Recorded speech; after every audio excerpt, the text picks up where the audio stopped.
findest es normal, dass man die Scheidung vor der Hochzeit plant? Jede dritte Ehe wird geschieden. Es ist nur vernünftig vorzusorgen. Vernünftig? Was hat denn Liebe mit Vernunft zu tun? Kannst du mir wirklich nicht verzeihen? Verlangst du doch nicht ein bisschen zu viel von einem Toten? Ich bin aber nicht unschuldig. Alles, was passiert ist, ist meine Schuld, verstehen Sie? Hätte ich nicht riesigen Mist gebaut, wären wir nie entführt worden.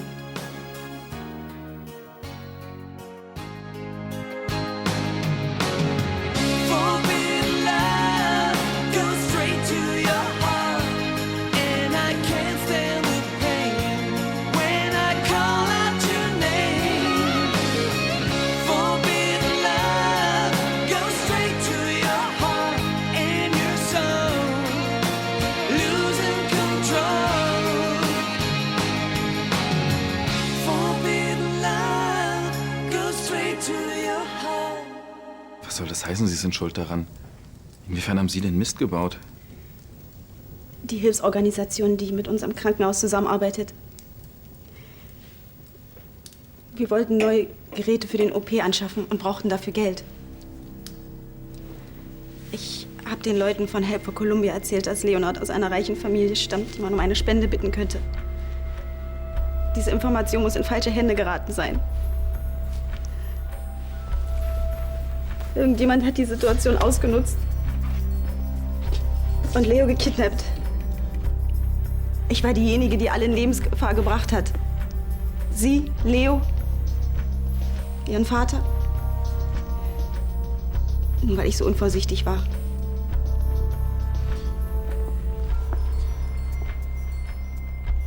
Sie konnten ja nicht ahnen, was passiert. Sie haben eben getan, was Sie für richtig hielten. Hier in der Familie wird Ihnen jedenfalls niemand einen Strick daraus drehen. Ja, aber ich könnte die Schicht wirklich noch... Nein, das kommt gar nicht in Frage. Du gehst nach Hause und kurierst deine Erkältung aus.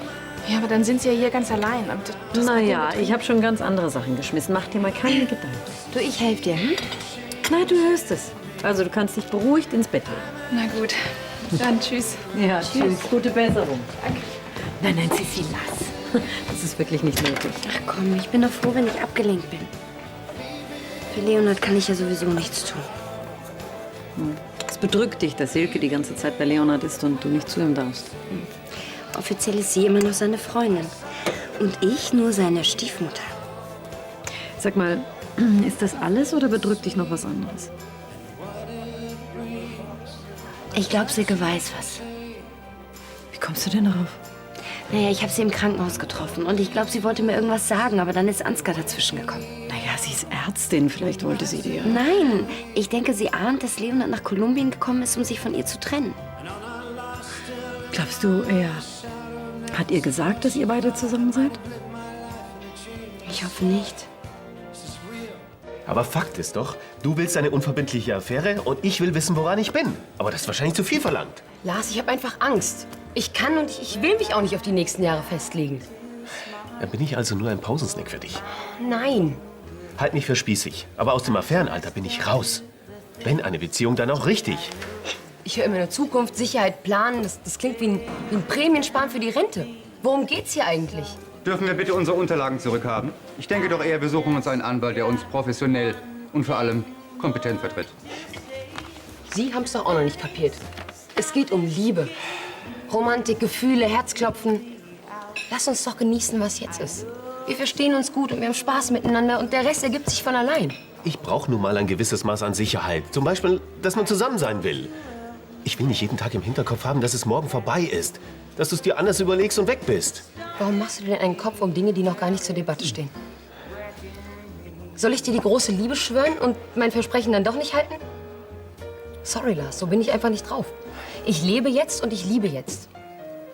Lass dich darauf ein oder lass es.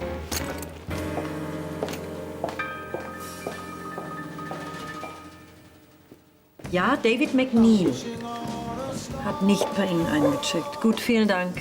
Wiederhören. Oh, guten Abend, Herr Berg. Hallo. Ein Alt? Ja. Und? Wieder Fehlanzeige? Und ich bin erst bei Hotel Bellevue.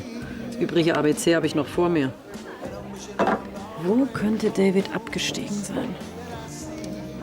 So, bitte sehr, wohl bekommst. Danke. Ich muss ihn finden, bevor er abreist. Und ich gebe erst auf, wenn wir uns ausgesprochen haben.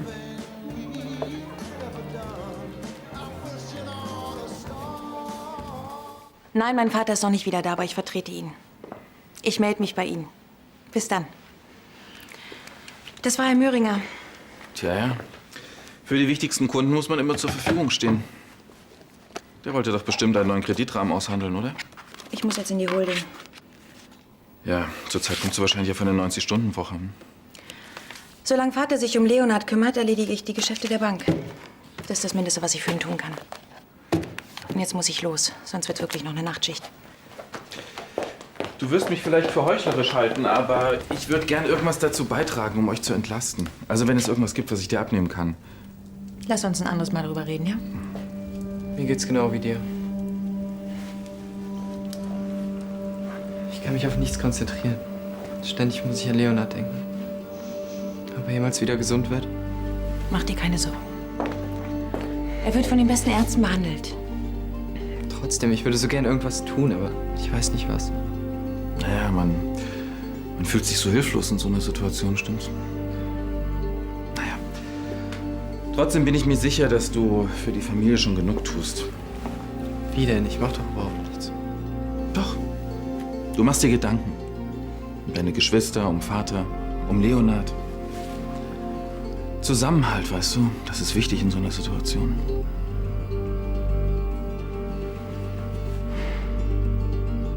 Und deine Mandanten, die waren bestimmt nicht glücklich, oder?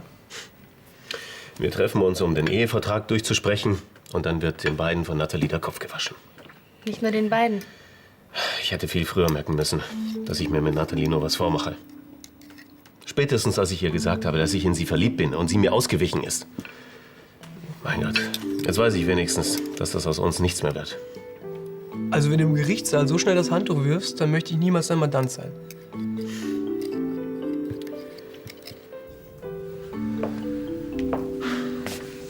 Mann, bin ich froh, dich schon seit Ewigkeiten zu kennen. Früher waren es die Wochenenden, die man nur unter Höchststrafen mit dir planen durfte. Ich weiß doch jetzt noch nicht, ob ich Lust habe auf Kino morgen. Sei mal ein bisschen spontan. Und heute treibst du die Männerwelt damit in die Verzweiflung. Ja, mach du dich nur lustig. Überhaupt nicht. Ich meine, ich habe einfach nur Mitleid mit Lars. Der arme Kerl ist verknallt in dich und meint es nur gut. Nö, er macht nur alles kaputt mit seinem Sicherheitsplanungswahn. Ich will Natalie doch überhaupt nicht festnageln. Du willst Klarheit. Beziehung, ja oder nein? Ist das so abwegig? Typen wie Lars schnell mal die Luft ab. Das geht sowieso schief. Und du willst es nicht mal versuchen? Gregor, hier geht's nicht um Kleinigkeiten. Was weiß ich, dass es ihm stinkt, dass ich die Zahnpastatube offen lasse oder dass meine Haare in der Dusche kleben. Hier geht's um Grundsätzliches. Was man unter Liebe versteht und wie man sie lebt. Ja, da sind wir einfach meilenweit voneinander entfernt. Wie stellst du dir deine Freundin vor? Hm? Ich meine, willst du vielleicht irgendeine Tussi, die direkt nach einer Woche mit dir eine Eigentumswohnung kaufen will? Oder den Verlobungsring zückt? Um Gottes Willen. Siehst du? Lars, du stehst doch auf Natalie eben weil sie so spontan ist. Und so anders ist als du. Gegensätze ziehen sich an. Ja, David McNeil. Hat bei Ihnen eingecheckt. Können Sie mich bitte mit ihm verbinden? Danke. Volltreffer Hotel Maibrand. Hallo David, ich bin's. Hör zu, lass uns jetzt einfach noch mal in Ruhe über alles reden. David? Hallo? Das war ja mehr als deutlich. Charlie, ich verstehe David einfach nicht mehr. Wieso müsst ihr Männer nur so stur sein? Tja. Wir stur.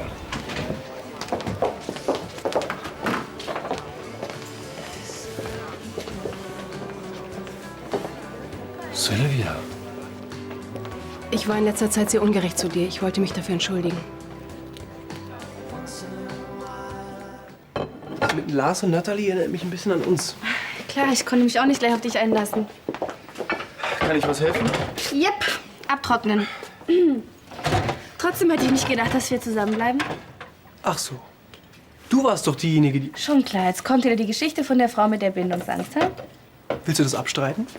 Also ich fand Coco von Anfang an toll. Und dann hatte sie auch die Hosen voll, genau wie Natalie. Was für ein dezenter Wink mit dem Zaunpfahl. Ich werde Natalie trotzdem so schnell wie möglich vergessen. Lars, ich glaube, damit musst du dich abfinden. Frauen widersprechen sich gern. Schneider? Aha. Ja, natürlich freue ich mich für Sie. Ja, wiederhören. Das gibt's doch gar nicht. Meine Mandanten, für die ich diesen Ehevertrag aufsetzen sollte, die verzichten jetzt auf diesen Vertrag und haben Natalie und mich zur Hochzeit eingeladen. Natalie hat wirklich Eindruck hinterlassen.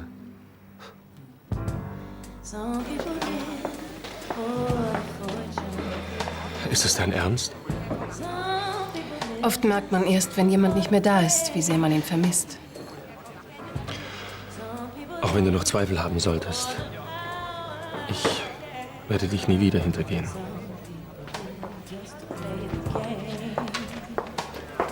Zirkert nicht mal die Mailbox an. Das Schönste am Streit sind die Versöhnungen. Warum gibt David mir keine Chancen?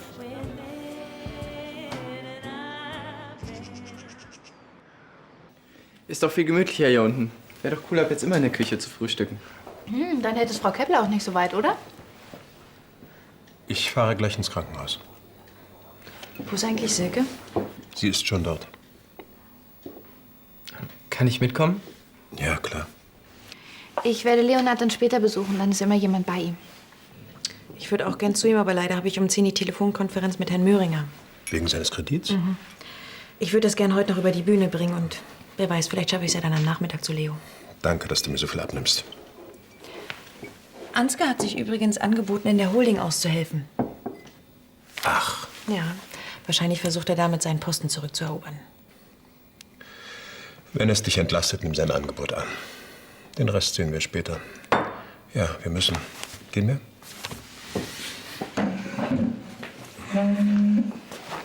Bis später. Bis dann später. Kannst du dir das vorstellen? Was, dass Ansgar sich geändert hat? Dass Ansgar in Kolumbien vielleicht was gelernt hat? Unser Bruder. Auf seltsame Art und Weise geläutert.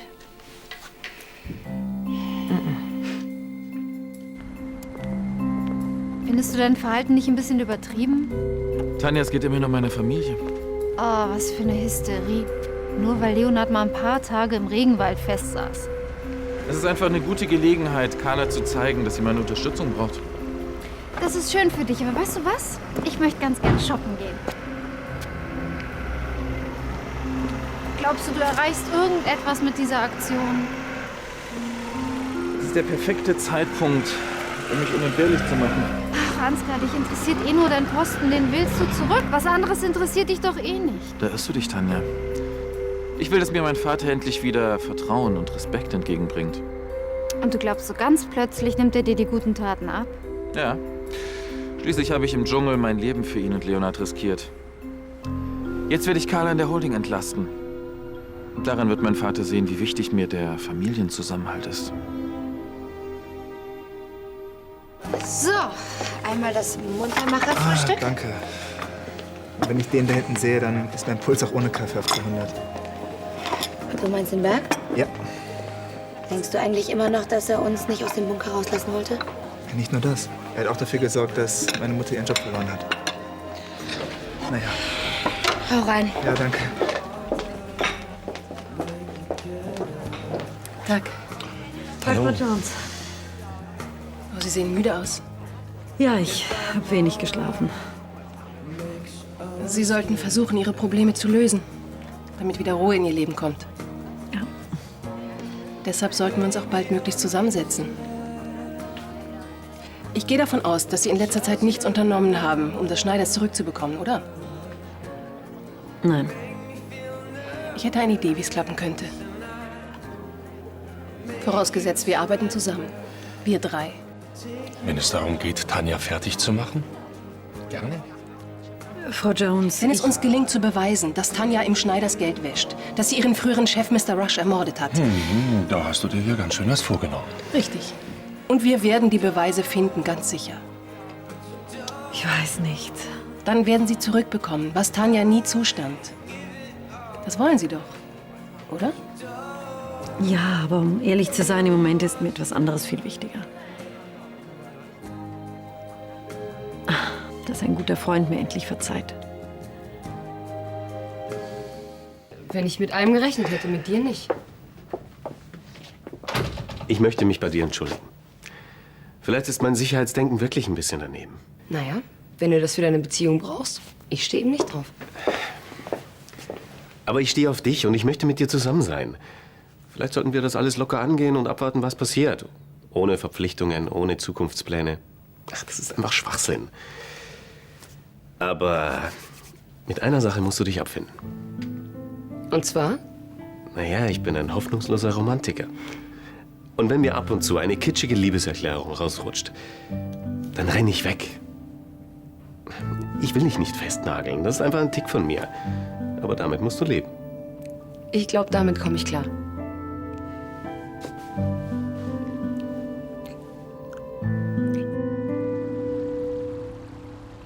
Aber muss man Leonard nicht aus dem künstlichen Koma holen, wenn sich sein Zustand nicht verschlechtert? Davon gehe ich aus. Ja, wann wäre denn damit zu rechnen? Im Moment kann ich noch nichts Näheres sagen. Aber die Werte waren den ganzen Tag über stabil. Sie haben einen anstrengenden Tag hinter sich. Ruhen Sie sich ein bisschen aus. Gut, ich glaube, heute kann ich eh nicht mehr weiterhelfen.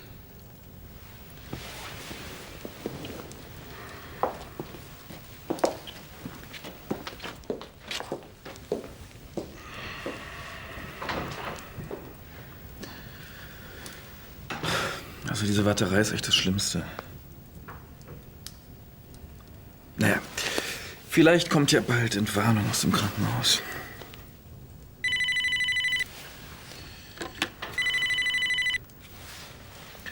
Von Landschein? Hallo Ansgar, hier ist Cecile. Cecile, was willst du? Ich will mit Silke sprechen. Ja, das tut mir leid, die ist gerade zu Bett gegangen.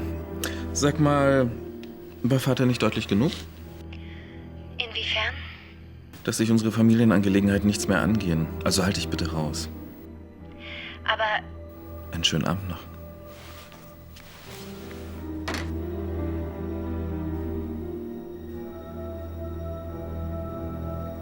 Was ist denn? Sag mal, wie kannst du es wagen, so mit Cecile zu sprechen? Ja, also ich... Mit unserer Ehe mag es zwar nicht zum Besten stehen, aber sie hat immer noch ein Recht darauf, sich Sorgen um deinen Bruder zu machen. Also Vater, ich dachte... Das kannst du natürlich nicht nachvollziehen. Du bist dermaßen kalt und gefühllos. Hallo. Oh, hallo. Und, konntest du Silke im Krankenhaus abpassen? Nein. Und auf Königsbrunn bin ich ja bei gewissen Leuten nicht gern gesehen. Ansgar hat mich am Telefon einfach abgewürgt. Jetzt versuche ich es nachher noch mal auf Silkes Handy. Warst du denn in der Zwischenzeit erfolgreicher? Hör zu, könntest du für mich für kurze Zeit übernehmen? Was ist denn passiert? Ich habe noch mal im Hotel angerufen. David hat schon ausgecheckt, aber er ist auf dem Weg, sich einen Mietwagen zu holen.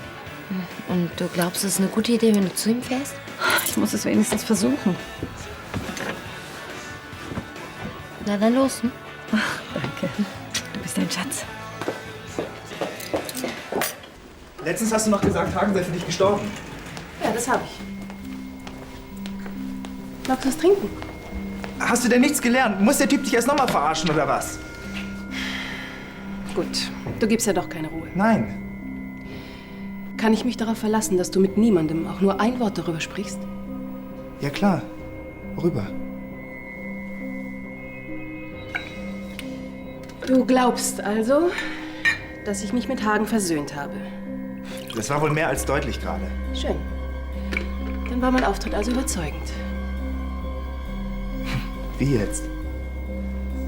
Hagen hat mich benutzt, als er für Tanja gearbeitet hat. Und jetzt drehe ich den Spieß um. Jetzt benutze ich ihn, damit er für mich gegen Tanja arbeitet. Nur weiß er noch nichts davon.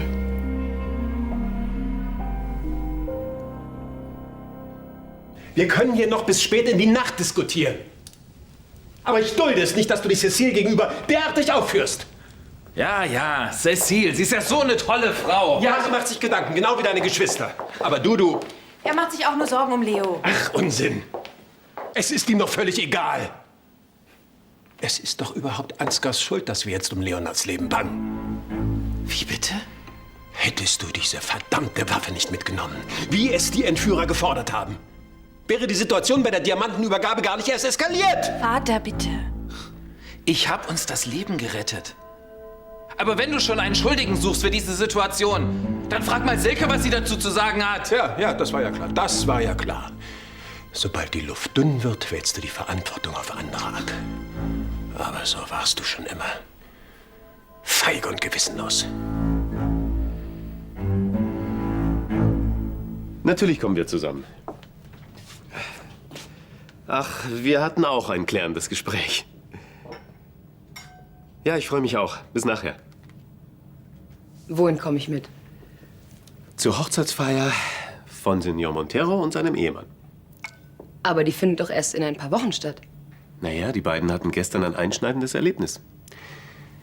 Eine Dolmetscherin hat ihnen geraten, ihre Liebe zu leben, anstatt die Scheidung vor der Hochzeit zu planen. Und deshalb haben die beiden heute Mittag geheiratet. Ohne Ehevertrag, ganz spontan. Und die Hochzeitsfeier findet nachher im Esperanza statt. Bitte? Passt dir das jetzt auch wieder nicht? Ja, doch, aber wir haben überhaupt kein Geschenk. Und was soll ich denn anziehen? Du siehst wundervoll aus. Ja, aber so auf eine Hochzeit? Warum denn nicht? Jetzt sei mal ein bisschen spontaner. Lars, das wäre eigentlich mein Part gewesen.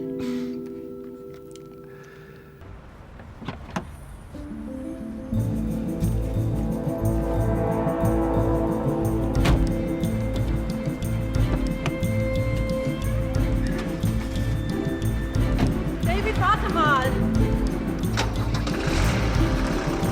David?